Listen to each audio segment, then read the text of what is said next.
तो elevation in boiling point,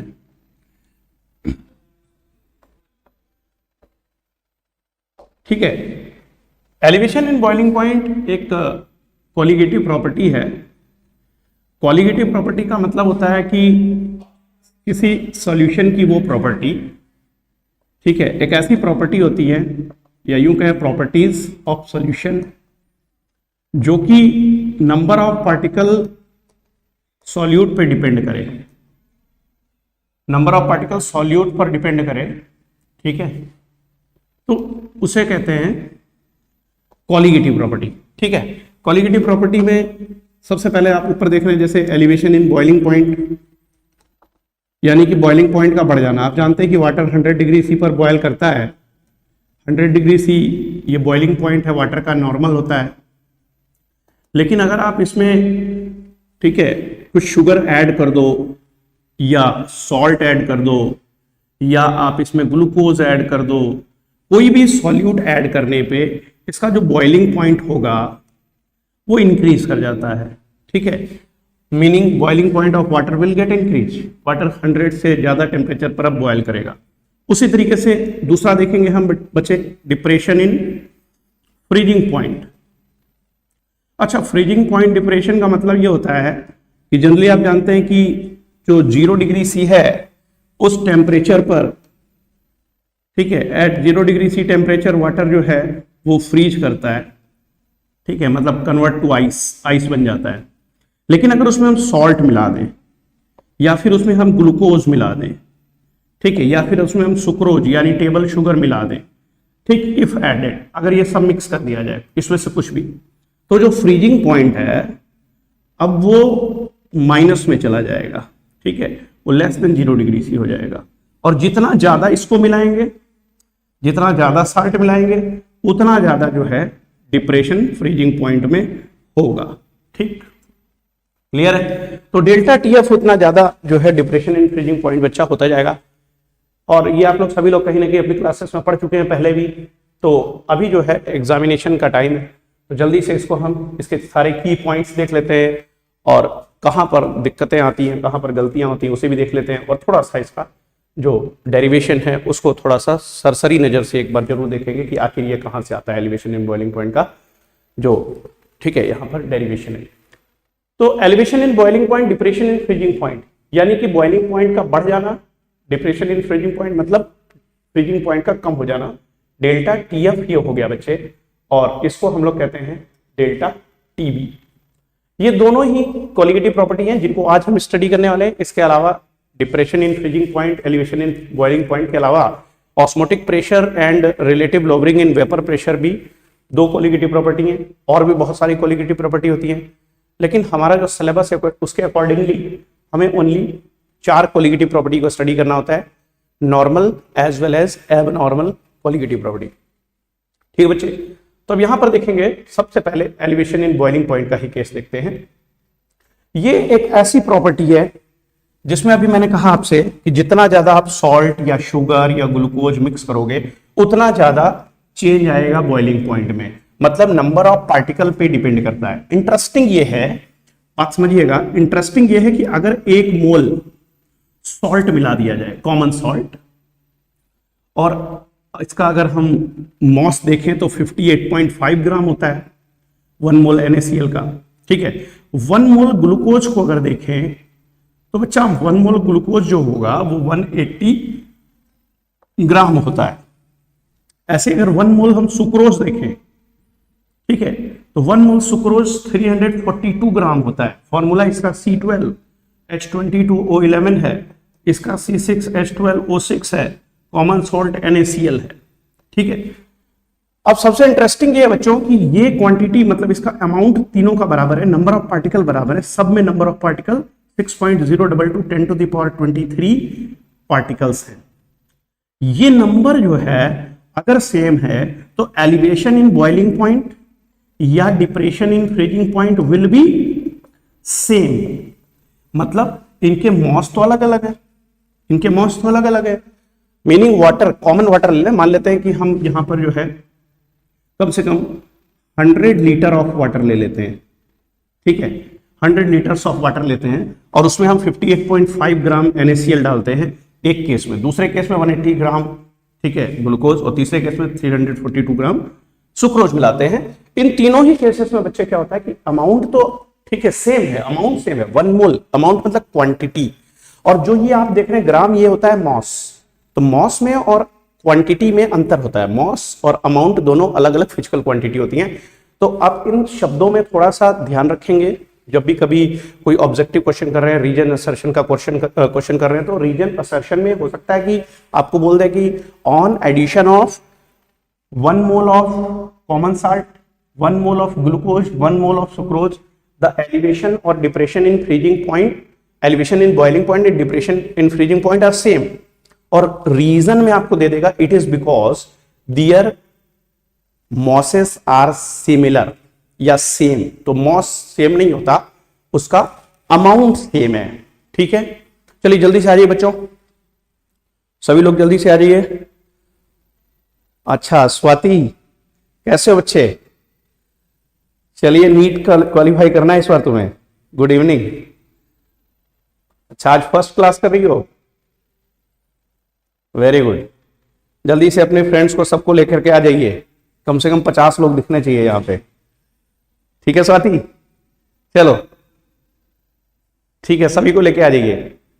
elevation in boiling point के case में, ठीक है, आप देख रहे हैं कि अमाउंट बेटा जो है सेम रहेगा, भले ही इसकी जो मॉस है इसका अलग अलग है, लेकिन अमाउंट अगर सेम है तो एलिवेशन इन बॉइलिंग पॉइंट या डिप्रेशन इन फ्रीजिंग पॉइंट बच्चा क्या रहेगा, ये रहेगा हमारा सेम।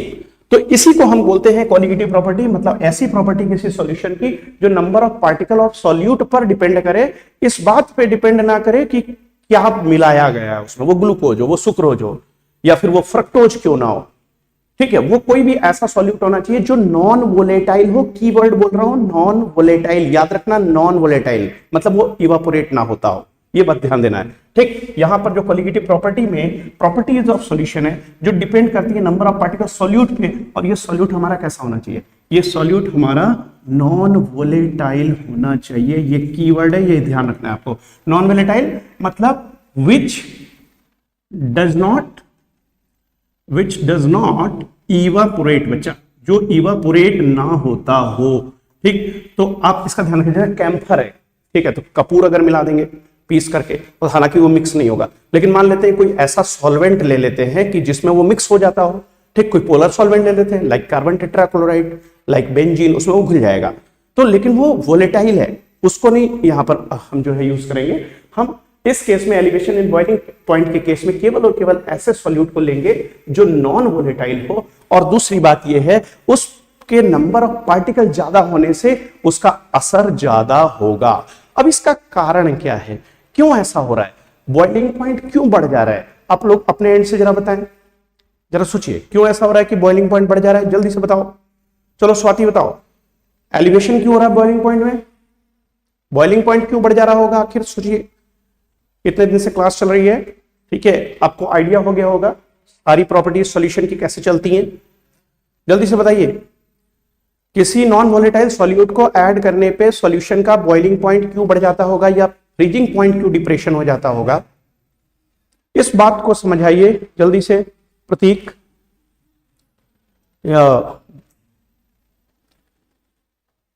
हाँ वेपर प्रेशर घट रहा है, प्रतीक बोल रहे हैं कि वेपर प्रेशर घट रहा है, वेरी गुड बच्चा। देखिए वेपर प्रेशर किसका घट रहा है, वेपर प्रेशर किसका कम हो रहा है, वेपर प्रेशर उसी का कम होगा जो वोलेटाइल होगा, यानी कि सॉल्वेंट का।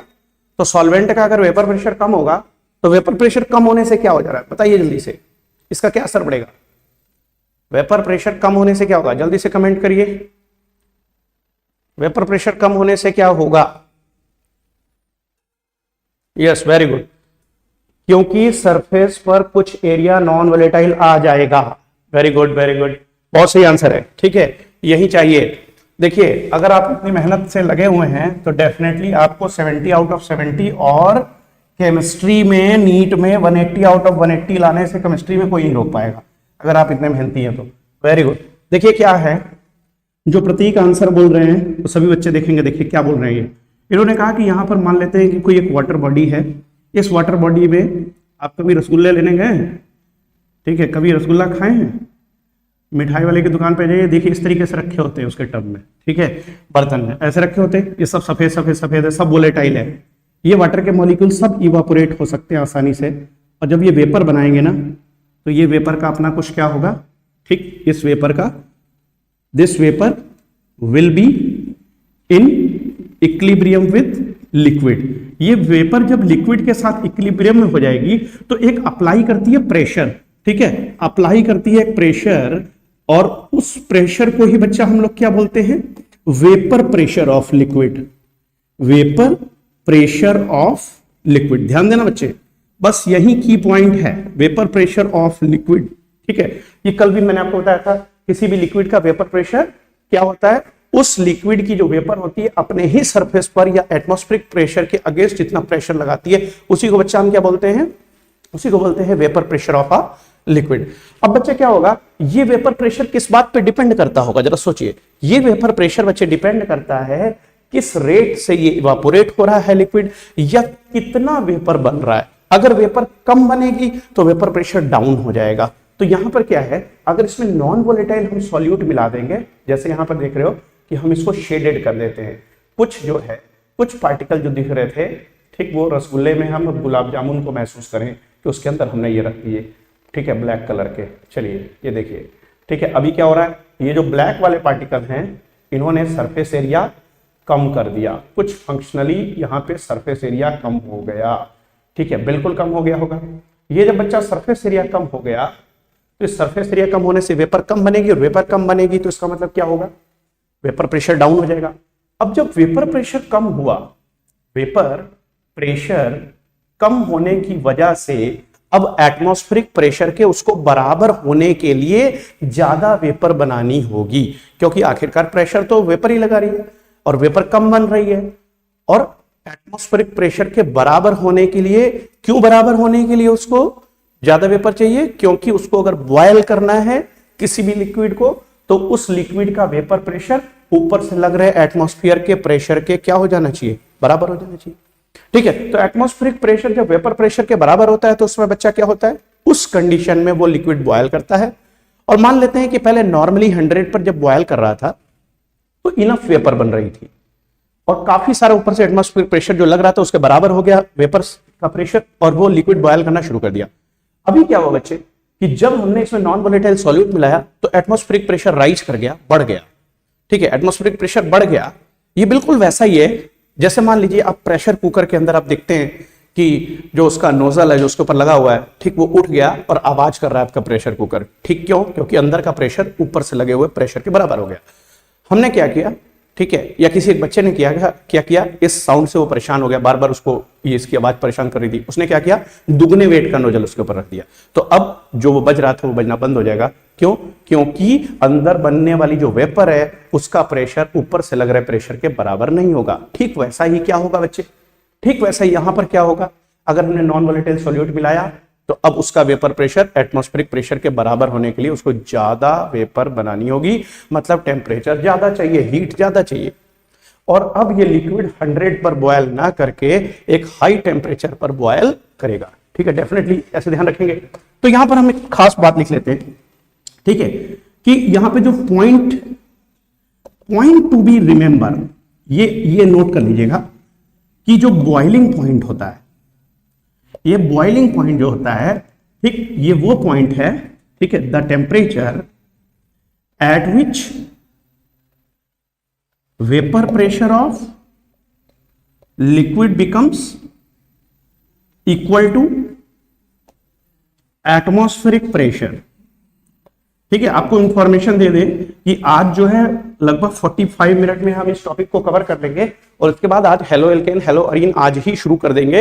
एक क्लास इसके बाद हेलो एल्केन हेलो अरीन की चलने वाली है, ये 45 मिनट में हम कवर कर लेंगे पूरा टॉपिक दोनों, ठीक है। और उसके बाद 8 बजे से लगभग हम जो है क्लास स्टार्ट कर देंगे हेलो एल्केन हेलो अरीन की, आज से ऑर्गेनिक को स्टार्ट कर देंगे, ठीक। सभी बच्चों को बता दीजिए कि जो अभी लेट हो गए हो ज्वाइन करने में, आज ऑर्गेनिक स्टार्ट हो जाएगा हेलो एल्केन हेलो अरीन हमारा, ठीक है।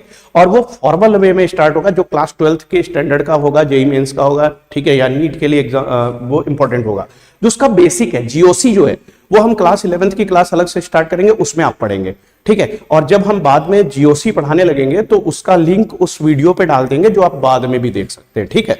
कोई ऐसा मान लेते हैं टॉपिक है कि जो हमको समझ में नहीं आ रहा है हेलोअल्केन हेलोरीन का, तो वो हम बाद में जीओसी के साथ उसको मैच करके देख लेंगे, समझ में जरूर आ जाएगा, ठीक है। अभी चूंकि एग्जामिनेशन का टाइम है, ज्यादातर प्री बोर्ड बच्चे दे रहे हैं, कुछ बच्चे अगले मंथ जो होने वाला है जेईई मेंस का एग्जाम, उसके लिए बहुत तेजी से प्रिपरेशन कर रहे होंगे, तो कहीं ना कहीं नीड है कंटेंट जल्दी समझाने की भी बेटा, ठीक है। तो इसलिए ये जरूरी हो जाता है कि कवर भी करना है टॉपिक और आपको समझाना भी है, ठीक है। तो चलिए देखते हैं बॉइलिंग पॉइंट क्या है, the temperature at which vapour pressure of liquid becomes equal to atmospheric pressure, ठीक। हमारा एटमॉस्फेरिक प्रेशर तो चेंज हो नहीं रहा है, चेंज क्या हो रहा है नॉन वोलेटाइल सॉल्यूट डालने से, वेपर का प्रेशर। अब वेपर के प्रेशर को उसके बराबर करने के लिए ज्यादा वेपर बनानी पड़ेगी, यानी ज्यादा उसको हीट चाहिए, टेम्परेचर राइज कर जाएगा हीट ज्यादा आने से।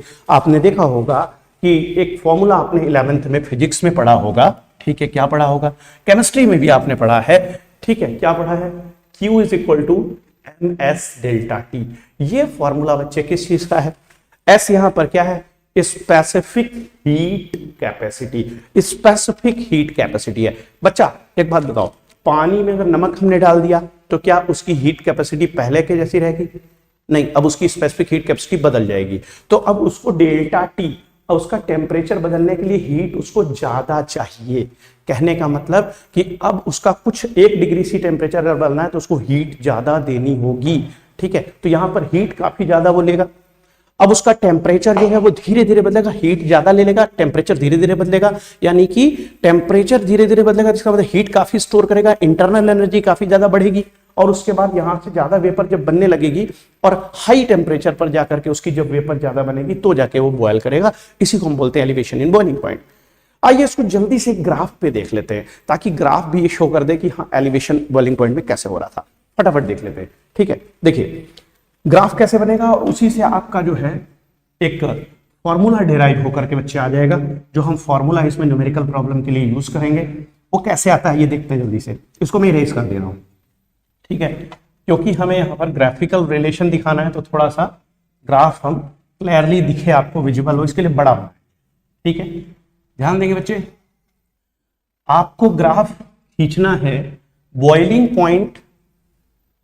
पॉइंट के लिए वर्सेस किसके लिए, वेपर प्रेशर के साथ में, ठीक है। तो हम एक्स एक्सिस पर बच्चों लेंगे, यहां पर एक्स एक्सिस पर हम क्या लेंगे, बॉइलिंग टेम्परेचर लेंगे, या बॉइलिंग टेम्परेचर ले लेंगे इन केल्विन, ठीक है। और हम वाई एक्सिस पे बच्चे क्या लेंगे, ध्यान देना, इस पे हम वेपर प्रेशर ले रहे हैं, ठीक है।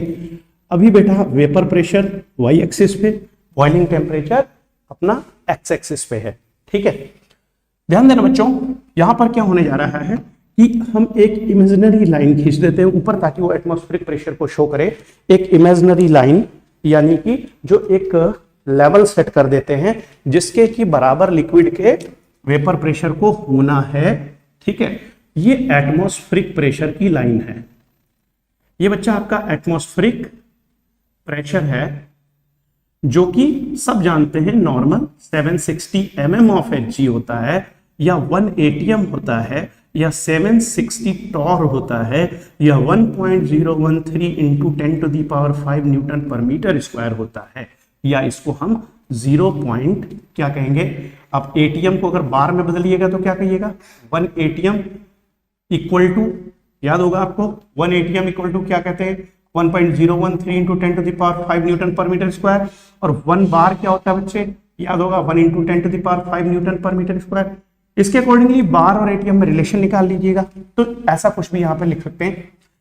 अब यहां पे देखेंगे इस लेवल के बराबर एटमॉस्फेरिक प्रेशर के बराबर वेपर के प्रेशर को होना है। स्टार्ट करते हैं कहां से, एक प्योर सॉल्वेंट से बच्चा स्टार्ट करते हैं। एक प्योर सॉल्वेंट हमने यहां पॉइंट ए से लेना शुरू किया, और इस प्योर सॉल्वेंट ए का टेम्परेचर हमने बढ़ाना शुरू किया।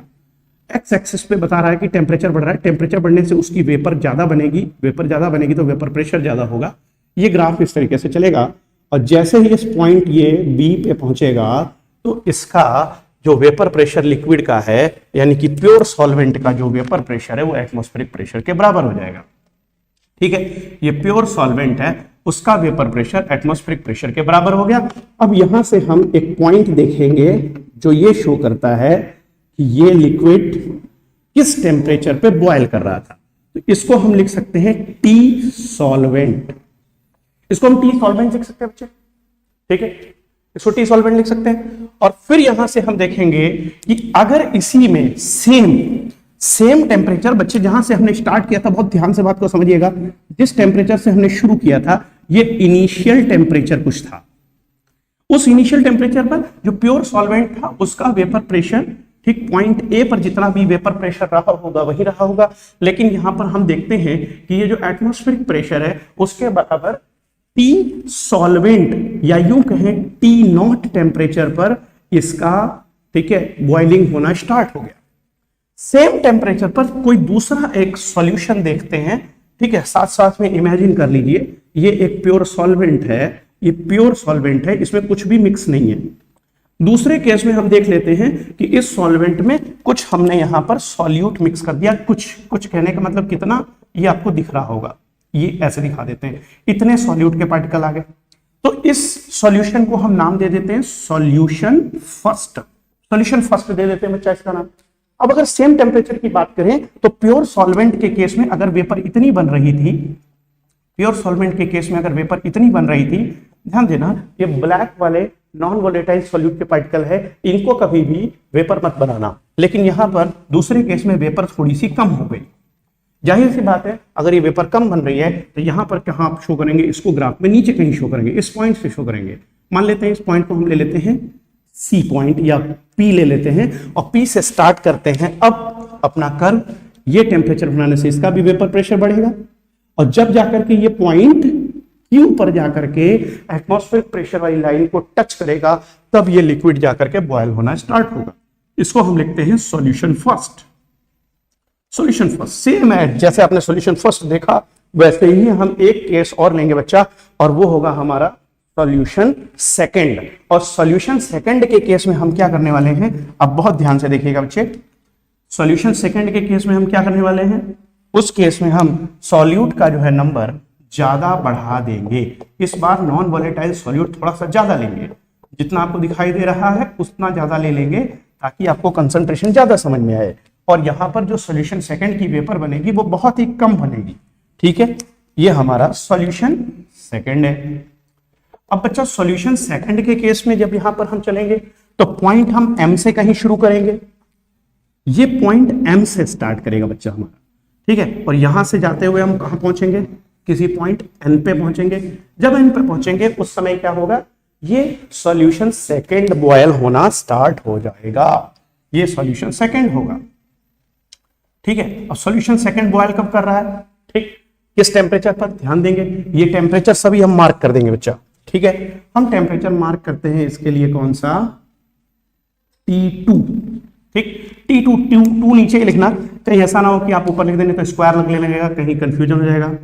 सॉल्यूशन फर्स्ट के लिए आप यहां पर T1 कर दीजिएगा, ठीक है। तो आप देख रहे हैं कि आपको बॉइलिंग टेम्परेचर प्योर सॉल्वेंट का T0 मिला, सॉल्यूशन फर्स्ट का T1, सॉल्यूशन सेकंड का T2 मिल रहा है।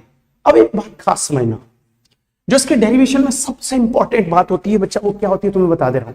देखो ऐसा है, अब यहां पे T0, T1, T2 ये तो आपको मिल गए, लेकिन जो वेपर प्रेशर की लोअरिंग होती है दरअसल वो क्या होती है, आप पहली कोलिगेटिव प्रॉपर्टी हालांकि पढ़ते हैं कि लोअरिंग इन वेपर प्रेशर, तो उसमें प्योर सॉल्वेंट का जो वेपर प्रेशर होता है P0 होता है और सॉल्यूशन फर्स्ट का वेपर प्रेशर सेम टेम्परेचर पर P1 होगा, सॉल्यूशन सेकंड का P2 होगा। लेकिन उसको किस टेम्परेचर पर लोगे, ध्यान देना बच्चे, कोई पर्टिकुलर एक टेम्परेचर को हमको पकड़ के चलना है जिसपे हम तीनों के वेपर प्रेशर को कंपेयर करेंगे। वो कौन सा टेम्परेचर हो सकता है, ध्यान देना।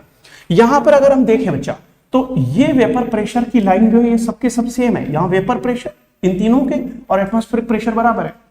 लेकिन क्या अगर आप देख पा रहे हो, बहुत ध्यान से अगर आप देख पा रहे हो, जो कि मुझे दिखाई दे रहा है बहुत अच्छे से, एक पॉइंट बच्चा मैं लूंगा यहां पर, ठीक, यहां पर एक पॉइंट ले रहा हूं मैं, ठीक, एम एन के बाद यहां पर, ठीक, ओ ले रहा हूं, ठीक है, और ओ नहीं लेता हूं, यहां पर मैं इसको एक्स और वाई ले रहा हूं, या एक्स वाई भी नहीं हम यूज करते, यहां पर हम यूज कर देते हैं एम एन यूज कर सकते हैं, कर चुके हैं, पी क्यू यूज कर चुके हैं, ए बी कर चुके हैं, तो सी डी कर लेते हैं।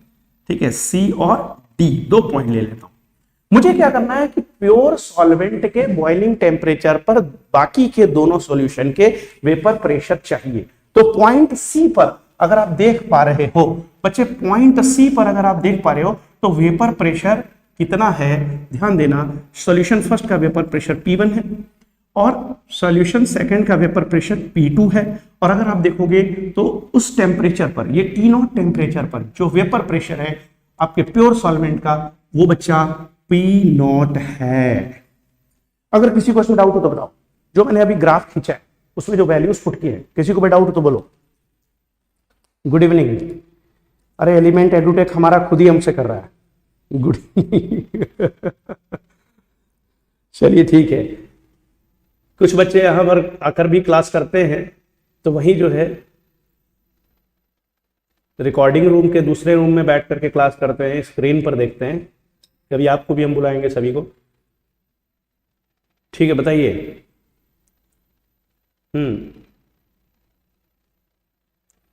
प्रतीक, समझ में आ रहा है?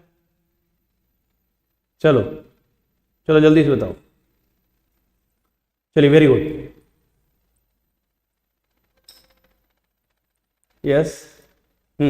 अब देखिए यहां पर जो पॉइंट आए हैं ए पी एम, इसके अलावा बी क्यू एन और सी और डी, इसमें से हम जो डेरिवेशन के लिए यूज होने वाला पोर्शन है उसको बाहर निकालते हैं। और बहुत ही सिंपल है, आप देख पा रहे होगे इसको, अगर ध्यान से देखो तो मैं यहां पर इसको इस साइड में यहां पर लिख देता हूं, ताकि ये जो हमारा सिमिलैरिटी का थ्योरम होता है, ठीक है, दो ट्रायंगल मिलेंगे हमें, सिमिलैरिटी का थ्योरम आप लगाते हो। ठीक है, देखिएगा इस तरीके से ये आपको कुछ दिखाई दे रहा है। For very dilute solution, for very dilute solution, ध्यान देंगे मैं सारे पॉइंट्स वही मार्क कर देता हूं जैसा जैसा वहां पे था। तो ये पॉइंट बी है हमारा, ये पॉइंट सी है हमारा, ये पॉइंट डी है हमारा, जैसा कि आपको उस ग्राफ में दिखाई दे रहा है। उसी तरीके से ये वाला पॉइंट हमारा क्यू है और हमारा पॉइंट जो एन है वो हम मार्क कर देते हैं यहां पर। ये वाला पोर्शन ले रहा हूं उच्च में, देखना ध्यान से, बी सी क्यू और बी डी एन, ये बी डी एन ये ले रहा हूं। ये दो ट्रायंगल आप देखेंगे, ये दोनों ट्रायंगल आपस में सिमिलर ट्रायंगल है। सिमिलैरिटी की यहां पर जो है थ्योरम लगेगी, और आप बोल सकते हैं, ठीक है, बाई सिमिलैरिटी थ्योरम या सिमिलर ट्रायंगल थ्योरम। आप जानते हैं कि यहां पर triangle B C Q, triangle B C Q जो है वो कॉन्ग्रुएंट है या सिमिलर है किसके साथ में, with triangle B D N.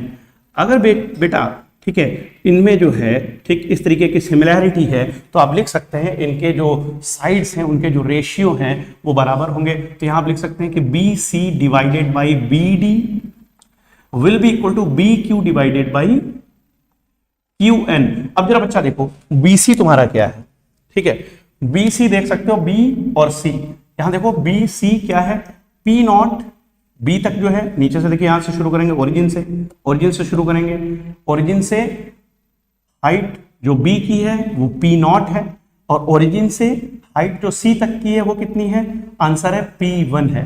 तो ये वाला जो पार्ट मेरा आ गया, ये आ गया P नॉट माइनस P1 यहां तक, जो कि मुझे चाहिए था BC।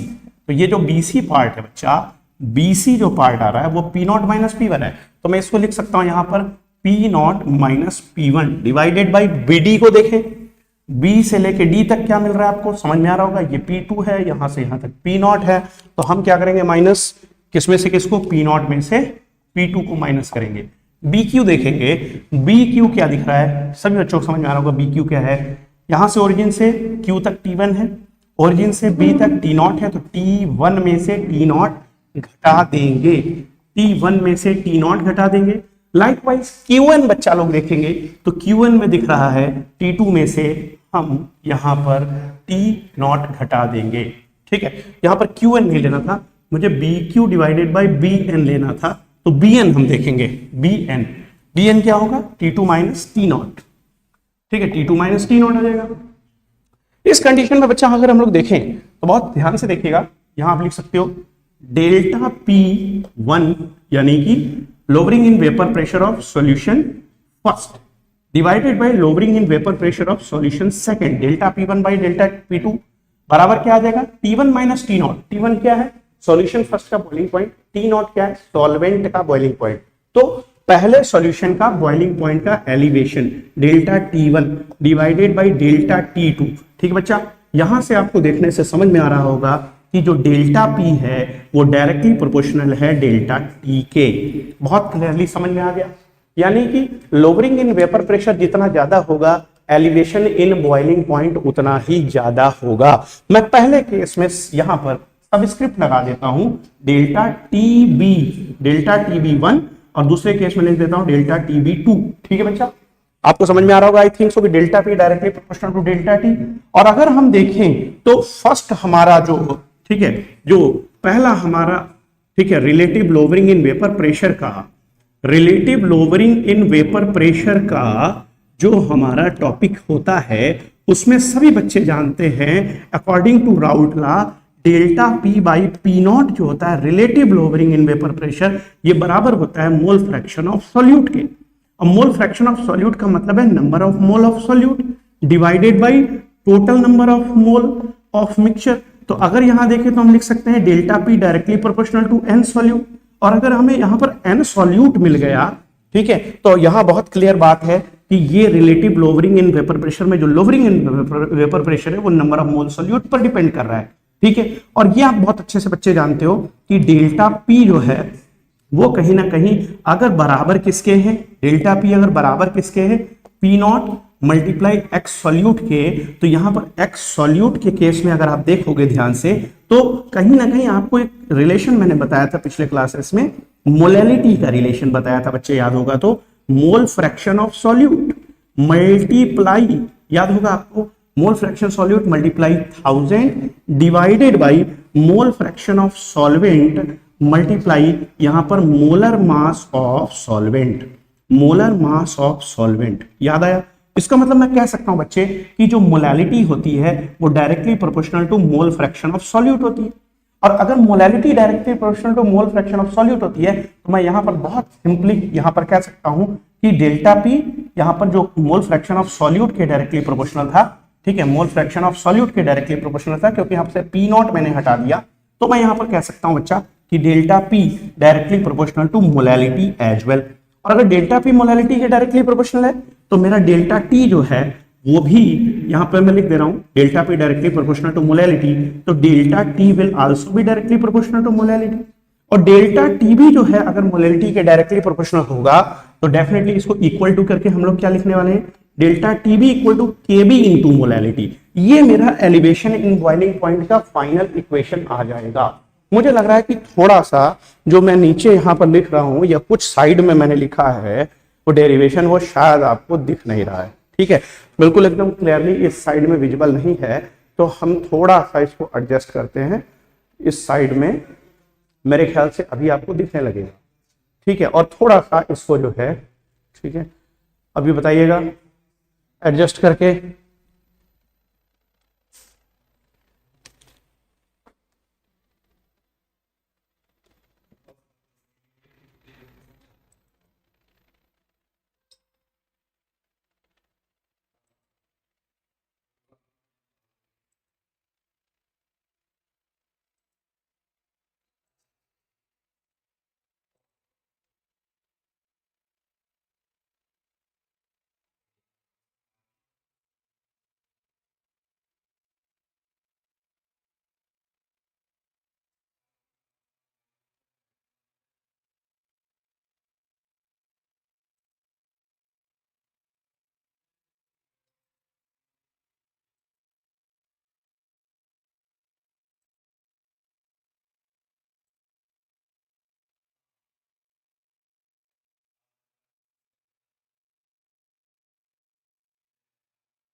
चलिए ठीक है, तो मेरे ख्याल से अभी दिखाई दे रहा है,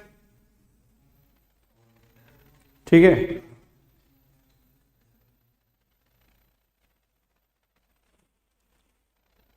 यस, अभी आ जाएगा, पूरा व्यू आ रहा है, अभी आ रहा है बच्चों पूरा व्यू।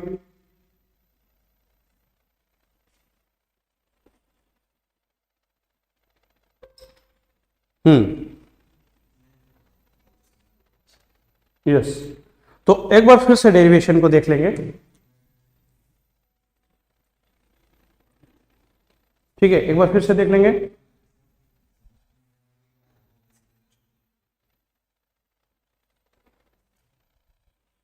यस,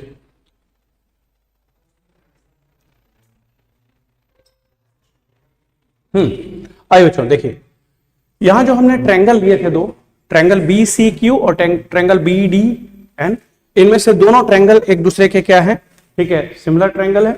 तो सिमिलैरिटी के थ्योरम के अकॉर्डिंग बच्चा हम लोग क्या कर सकते हैं, यहाँ पे ध्यान से देखिएगा, B C divided by B D will be equal to B Q divided by B N लिख सकते हैं अपने लोग, ठीक। और बी सी क्या होगा, P not minus P one, P not minus P one मैंने कर दिया, बी सी। और बी डी अगर देखेंगे तो पी नॉट में से पी टू माइनस हो गया। बी क्यू की अगर बच्चा बात करेंगे तो बी क्यू मेरा जो है वो टी वन में से टी नॉट माइनस हो रहा है, और जो बी एन है वो टी टू में से यहां पर देखेंगे आप टी नॉट माइनस हो रहा है, यानी कि delta P one by delta P two equal to delta T one by delta T two आ जाएगा, ठीक है। यानी delta P directly proportional to delta T है, और डेल्टा पी डेल्टा टी अगर डायरेक्टली प्रोपोर्शनल है तो हम जानते हैं relative lowering in vapour pressure mole fraction solute का बराबर है, तो इसलिए हम बोल सकते हैं कि delta P directly proportional to mole fraction solute होगा। और मोल फ्रैक्शन सॉल्यूट जो होता है वो डायरेक्टली प्रोपोर्शनल मोलैलिटी के होता है, इसलिए अगर lowering in vapour pressure directly proportional to molality है तो यहां पर जो एलिवेशन इन बॉइलिंग पॉइंट है वो भी हो जाएगा मोलैलिटी के डायरेक्टली प्रोपोर्शनल। यहां पे एक सिंबल मैंने लगाया है, यहां पर जो के बी यूज किया है, ये प्रोपोर्शनलिटी कांस्टेंट है बच्चा, इसको बोलते हैं मोलल एलिवेशन कांस्टेंट, ठीक है, मोलल एलिवेशन कांस्टेंट। ध्यान देगा बच्चा, के बी क्या है, मोलल एलिवेशन कांस्टेंट, और इसकी वैल्यू वाटर के लिए कितनी होती है अपनी, मोलल एलिवेशन कांस्टेंट केबी की वैल्यू वाटर के लिए कितनी होती है, जो भी बच्चे क्लास में जल्दी से बताइए, वाटर के लिए केबी की वैल्यू, केबी की वैल्यू वाटर के लिए, केबी की वैल्यू वाटर के लिए कितनी होगी, बोले जल्दी से, value of KB, KB is molal elevation constant होगा बच्चा, ठीक है।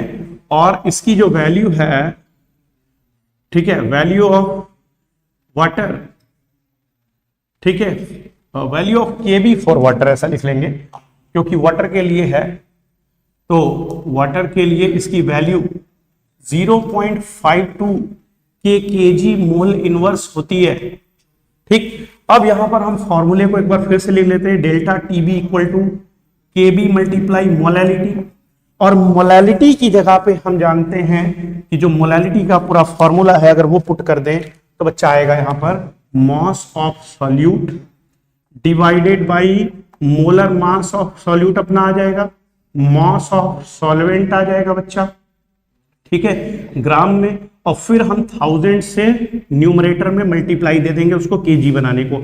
और डेल्टा टीबी को थोड़ा सा एक्सपेंड करके लिखते हैं कि डेल्टा टीबी दरअसल क्या है, डेल्टा टीबी है T solution minus T solvent है अपना, सॉल्वेंट के बॉइलिंग पॉइंट को सॉल्यूशन के बॉइलिंग पॉइंट में से माइनस करोगे, ठीक है, T not minus T S लिख सकते हो, T not minus T S. एक खास बात बच्चों को अभी मैं बताऊंगा जो सबसे इंपॉर्टेंट है, जो न्यूमेरिकल लगाते समय ज्यादातर बच्चे जहां पे गलती करते हैं उसका सबसे ज्यादा जो है उनको खामियाजा भुगतना पड़ता है, और वो बहुत अच्छे अच्छे बच्चों को मैंने ऐसा करते देखा है। पता है कौन सा वो पॉइंट है, वो पॉइंट है ये इनके वैल्यूज का जो है रखना। जब क्वेश्चन आता है तो बच्चे क्या करते हैं, जो टेम्परेचर दिया होता है डिग्री सेल्सियस में, उस टेम्परेचर इन डिग्री सी को क्या करते हैं, कई बार उसका डिफरेंस निकाल के उसको फिर केल्विन बना देते हैं, ये गलती करते हैं। देखो बच्चा, एलिवेशन इन बॉइलिंग पॉइंट हो चाहे डिप्रेशन इन फ्रीजिंग पॉइंट हो, ठीक है, या मैं कहूं कि इवन कोई भी, ठीक है, जो डिप्रेशन इन जो है वेपर प्रेशर होता है, या यूं कहें कि वेपर प्रेशर का डिक्रीज होना, लोअरिंग इन वेपर प्रेशर, जहां पर डिफरेंसेस आते हैं वहां आपको यूनिट चेंज करने से कोई फर्क नहीं पड़ने वाला है, क्योंकि दोनों ही वैल्यू में सेम जो है फैक्टर से मल्टीप्लाई होगा, तो चेंज जो होगा, चेंज की वैल्यू दोनों के लिए जो है, ठीक है, दोनों ही केस में सेम आएगी। जैसे आगे मैं दिखा देता हूं आपको, 27 डिग्री सी से मान लेते हैं कि कोई 29 डिग्री सी टेम्परेचर हो गया, तो change in temperature delta T 2 degree C होगा, और डेल्टा टी भी बच्चा 2 ही केल्विन आएगा। तो इसलिए ये ध्यान देना है, यहां पर सबसे इंपॉर्टेंट बात है delta T B to K B into M को समझना, ये समझना, ठीक है। अब ये हमारा एलिवेशन इन बॉइलिंग पॉइंट का क्वेश्चन एकदम रेडी हो गया है। अब ये टॉपिक यहां से आप समझ करके तुरंत क्वेश्चन जो है वो सॉल्व कर सकते हैं।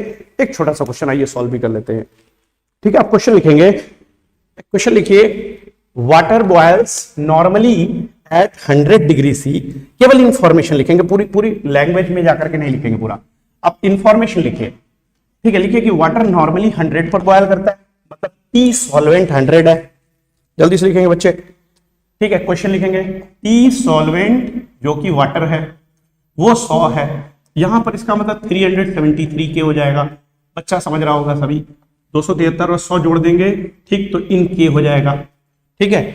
अब ये कह रहा है कि उसमें हमने 18 ग्राम ऑफ ग्लूकोज मिला दिया, ठीक है, इज एडेड, 18 ग्राम ग्लूकोज उसमें हमने मिक्स कर दिया। आपको बताना है कि what will be the boiling point of solution, boiling point of solution आपको बताना है, ठीक है। और ग्लूकोज का मोलर मास आप जानते हो, C6H12O6 का जो मोलर मास होता है अपना, वो कितना होता है, 180 ग्राम पर मोल होता है। और गिवन में आपको न्यूमेरिकल में दिया रहेगा Kb equal to 0.52 kg mole inverse, ठीक। सब बच्चों के सामने फॉर्मूला है, वैल्यूज दिए हैं, ठीक है। बस जल्दी से आपको क्या करना है बच्चे, फॉर्मूले में सारे वैल्यूज को पुट कर देना है, आपको आंसर तुरंत मिल जाएगा, ठीक है। ये देखते हैं, पुट करते हैं सारे वैल्यूज। यहां पर देखेंगे बच्चे सभी कि जो हमारे पास गिवन वैल्यू है 18 ग्राम, ये क्या है, आइए देखते हैं, पहचान करवाते हैं कौन क्या है।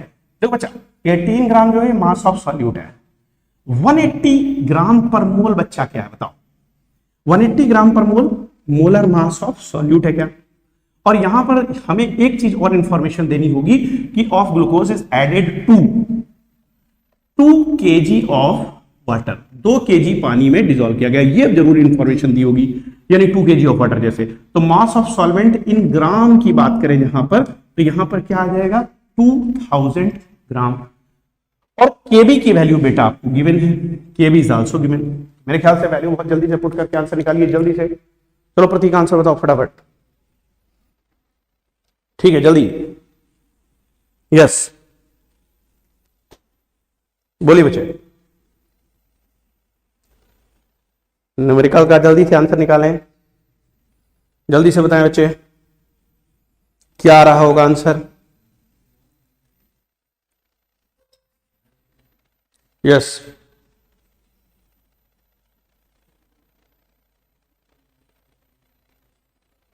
जल्दी से आंसर निकालिए। ग्लूकोज है कितना है, 180 ग्राम है, 373.26, आइए चेक कर लेते हैं, ठीक है। और कोई बच्चा, कोई और स्टूडेंट आंसर जो देना चाहे, चलो जल्दी से, चलिए जल्दी, आइए देखते हैं आंसर क्या आने जा रहा है बच्चे।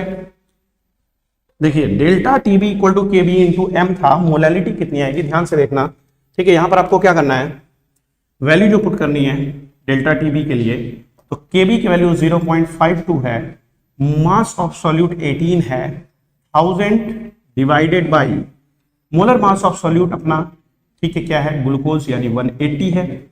इसके साथ मास ऑफ सॉल्वेंट इन ग्राम क्या बचा, 2000 ग्राम है, इसको 2 से डिवाइड कर देंगे, 1000 बाई 2002 हो गया, ये 10 आ जाएगा मेरे ख्याल से। पहले दिन से मैंने आप सबसे एक बात कही है, कैलकुलेशन के समय नीचे आप हमेशा कोशिश करेंगे कि 0 आए, तो वो ठीक कैसे बचेगा, 2 से इसको डिवाइड कर दीजिए, ये 0.26 हो गया, ठीक है, यानी कहने का मतलब 0.026 प्रतीक तुम थोड़ा सा गलती किए बच्चे, 0.026 केल्विन जो है ये मेरा एलिवेशन आया बॉइलिंग पॉइंट में, मतलब डेल्टा टीबी की जो वैल्यू आई, डेल्टा टीबी की वैल्यू 0.026 आ रहा है, और अगर 0.026 ये आता है तो इसका मतलब हुआ कि जो T0 माइनस टी सॉल्यूशन है वो मेरा 0.026 है। T0 मुझे पता है 373 था, TS मुझे निकालना था, तो मैं क्या करूंगा, TS को दूसरी साइड ले जाऊंगा, इसको इधर ले आऊंगा, ठीक है। तो इसका मतलब क्या होगा, बच्चे समझ रहे होंगे बात। T0 की वैल्यू 373 थी, 373 के साथ में यहाँ पे सॉरी मैंने थोड़ा सा गलत कर दिया है फॉर्मूला लिखते समय कि TS में से T0 करना था मुझे, क्योंकि बॉइलिंग पॉइंट सॉल्यूशन का ज्यादा है, ठीक है। TS माइनस T0 करना है, T0 माइनस TS नहीं करना है। तो TS माइनस T0 करोगे तो क्या आएगा 0.026, और यहां पर देखोगे जो TS है वही मुझे चाहिए था, बराबर आ जाएगा T0 प्लस 0.026, और T0 बचा 373 था मेरा, तो 373 प्लस 0.026 क्या आएगा 373.026 केल्विन। ये मेरा आंसर आ जाएगा, ठीक। अगर मैंने डेरिवेशन के समय जो है मैं देखूंगा दोबारा से उसको रिकॉल करके, जो मैंने यहाँ पर रिलेशन लिखे थे उसमें भी मुझे T1 minus T0 divided by T2 minus T0 equal to यहाँ पर यूज करना था P0 minus P1 divided by P0 minus P2। इसको थोड़ा सा सुधार कर लीजिएगा वहां पर भी, ठीक है, क्योंकि ये थोड़ा सा आगे पीछे ये वैल्यूज हो गए हैं, तो इसको ऐसे कर लीजिएगा delta P1 by delta P2, ठीक है। जब डेरिवेशन करवाया था तो वहां डेरिवेशन में भी T1 माइनस T0 और T2 माइनस T0 शायद मैंने ऐसा लिखा भी हो, ठीक है, लेकिन मुझे थोड़ा सा डाउट है कि मैंने वहां पर क्या आपको अभी लिखवाया था, क्योंकि डेरिवेशन के टाइम में जो हमने वैल्यूज पुट किए थे तो उस समय, ठीक है, वो तो हमने पोजीशन के अकॉर्डिंगली किए थे, ट्रायंगल में जो जो पॉइंट्स थे उसके अकॉर्डिंगली पुट किए थे, तो वो सही गया होगा। लेकिन यहाँ पे फॉर्मूले में टीबी क्या है, डेल्टा टीबी क्या है, फिर से मेंशन कर देते हैं, T solution minus T solvent, solution minus solvent करना है,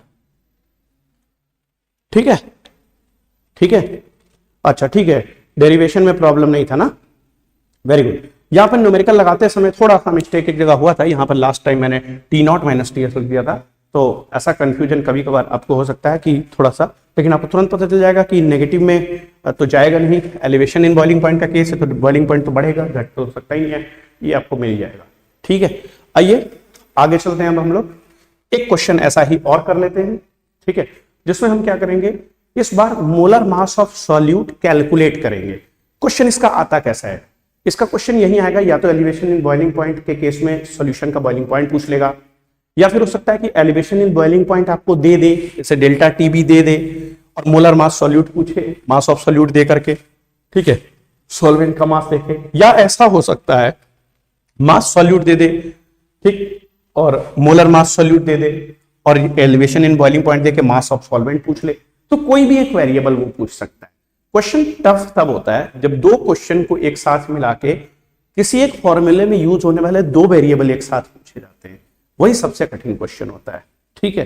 तो ऐसे क्वेश्चन को हम बाद में डिस्कस करेंगे, ठीक है। चलो प्रतीक, ऐसा है 5 मिनट का ब्रेक लेते हैं और उसके बाद जो है हम ये क्लास ऑर्गेनिक की स्टार्ट कर देते हैं, ठीक है, ठीक है बच्चे। चलिए, डिप्रेशन इन फ्रीजिंग पॉइंट जो है नेक्स्ट लेक्चर में जाएगा और ऑर्गेनिक अब स्टार्ट करते हैं 5 मिनट रुक करके, ठीक है। चलो अच्छा, थैंक यू।